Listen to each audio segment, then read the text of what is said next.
KT Ramarao గారి పేరు మీద ఈ రేస్ కేసులో గవర్నర్ కూడా ఆమోదించడం అనేది జరిగింది. రేపు మాపు అరెస్టు చేస్తారు. జూబ్లీహిల్స్ ప్రచారంలో కూడా రేవంత్ రెడ్డి గారు అన్నారు, గవర్నర్ దగ్గర పెండింగ్ ఫైల్ లేకపోతే పార్టీకి జైల్లో వేసేసేవాడిని అని చెప్పేసి. సో మరి ఇప్పుడు జైల్లో వేసే సమయం ఆసన్నమైందా కేటీఆర్ గారు? ఒకటి ఏంటంటే, రేవంత్ రెడ్డి గారు 50 లక్షలతోటి సంచితోటి దొరికాడు. ఆ కేసులో మా ప్రభుత్వం ఉన్నప్పుడు చట్టం తన పని తాను చేసుకుపోయి వారిని లోపలి పంపడం జరిగింది. రెండోది ఏంటంటే, ఒక ప్రైవేటు వ్యక్తుల ఇంటికి పోయి డ్రోన్ షూట్ వారి దగ్గర ఉండి ఎగిరేయడం జరిగినది. ఆ 2 కేసులో కూడా వాళ్ళు మా గత ప్రభుత్వంలో వారు అరెస్ట్ చేసి జైలుకు పోవడం జరిగినది. సో వారు ఏంటంటే అదే పగ ప్రతీకారము తీర్చుకోవడానికి ప్రతిపక్షాల మీద యుద్ధం చేసి ఆడేదో లేనిది ఉన్నట్టు ఉన్నది లేనట్టు అసలు మీరు ఎందుకు క్యాన్సిల్ చేశారు? ఈ ఫార్ములా రేస్ అనేది భారతదేశానికి వచ్చింది. అది జపాన్లో జరుగుతుంది, మాంక్లో జరుగుతుంది, సింగపూర్లో జరుగుతుంది, ఇటలీలో జరుగుతుంది, ఇంగ్లాండ్లో జరుగుతుంది, అమెరికాలో జరుగుతుంది. అటువంటిది మన భారతదేశానికి వారి గురువు చంద్రబాబు గారు చాలా ప్రయత్నం చేశారు. అది వాళ్ళు తీసుకురాలేకపోయినారు. మన ప్రభుత్వం వచ్చినాక వాళ్ళకు లాంగ్వేజ్ అర్థమయ్యేటట్టు వాళ్ళతోటి మాట్లాడి, ఇంగ్లాండ్లో వాళ్ళకు సంబంధించిన రేస్ వాళ్ళకి సంబంధించిన టీమ్ తోటి మాట్లాడి, అనిల్ గారితో వాళ్ళ కోఆపరేషన్ తోటి తీసుకొచ్చి దాన్ని ఇక్కడ ఈవెంట్ చేయడం జరిగినది.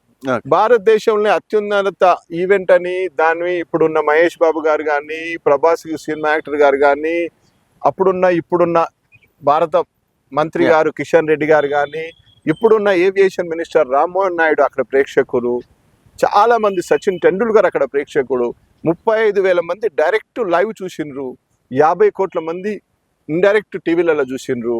అక్కడ మన హైదరాబాద్ బ్యూటీ, మన సిటీకి ఉన్న హిస్టరీ మొత్తం ప్రపంచవ్యాప్తంగా చర్చ జరిగింది. దానివల్ల మన సిటీకి చాలా పేరు వచ్చింది. అసలు హైదరాబాద్ ఎక్కడుంది, ఈ ఫార్ములా జరుగుతుంది, హైదరాబాద్ ఇండియాలో ఉంది, తెలంగాణలో ఉంది, అది ప్రపంచానికి పరిచయం తీసుకుపోయినాం మనం.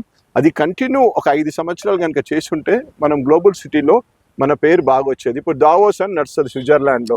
స్విట్జర్లాండ్ దావోస్ అని కంట్రీ కాదు, స్విట్జర్లాండ్ ఒక మున్సిపాలిటీ. అది మున్సిపాలిటీలో అక్కడ ఈవెంట్ జరుగుతుంది.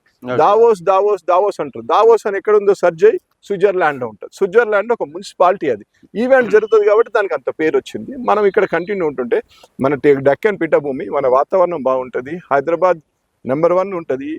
కాబట్టి మనకి ఇండస్ట్రీస్ బాగా వస్తాయి అని తీసుకొచ్చిన ఫార్ములా ఈ రేస్. అది దాన్ని 1 సంవత్సరం మనం చేసినాము, 5 సంవత్సరాల కాంట్రాక్ట్. దానికి ఖర్చు 100 కోట్లు వాళ్ళ పేమెంట్. మనం 50% ఎలక్షన్ టైంలో కట్టాం. మిగతా 50% మేము వచ్చి ఉంటే స్పాన్సర్షిప్ ఎవరో వచ్చారు చేసేవాళ్ళు అయిపోయేది. వాళ్ళు ఆల్రెడీ మన గవర్నమెంట్ చేంజ్ అయ్యాక, కొత్త గవర్నమెంట్ వచ్చాక ముఖ్యమంత్రి గారిని కలవడం జరిగినది. మరి ముఖ్యమంత్రి గారు వారిని సరిగ్గా రిసీవ్ చేసుకున్నారా, రిసీవ్ చేసుకోలేదా, లేకపోతే కావాలని ఈ విధంగా బట్టగాల్చి మీదేయచ్చు, బదనం చేయొచ్చు అని చెప్పి ఆ రోజు ఏమన్నా దాన్ని అది చేసిండ్రా తెలియదు. అండ్ ఇంకోటి ఏంటంటే, దాంట్లో బాధ్యత ముఖ్యమంత్రి గారిది కూడా ఉంటుంది. ఇప్పుడున్న ప్రభుత్వం ఎందుకు క్యాన్సిల్ చేశారు? ఏ క్యాబినెట్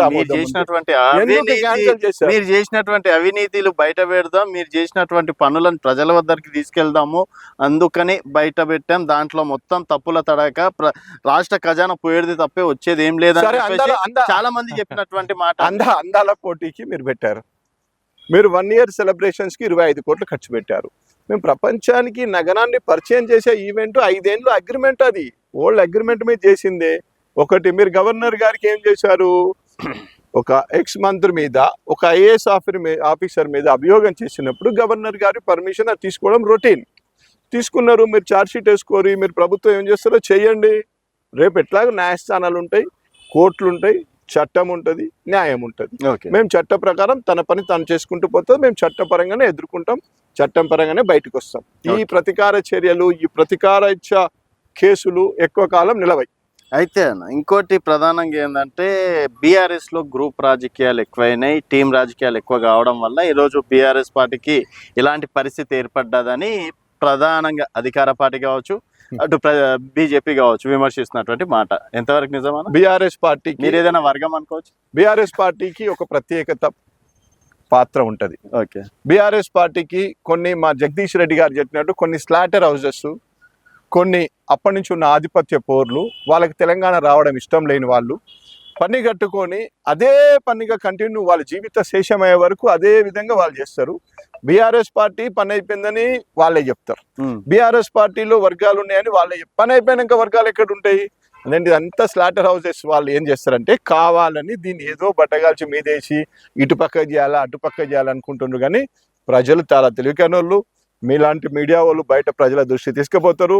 పెద్ద పెద్ద స్లాటర్ హౌసెస్ తోటి పని లేదు. ఇప్పుడు చిన్న స్లాటర్ వస్తే ఎట్లా ముందుకు పోతుంది, ప్రపంచం ఎక్కడ పోతుందో తెలుస్తుంది. న్యూస్ పేపర్ ఎవరు చదవట్లేదు, తక్కువ మంది.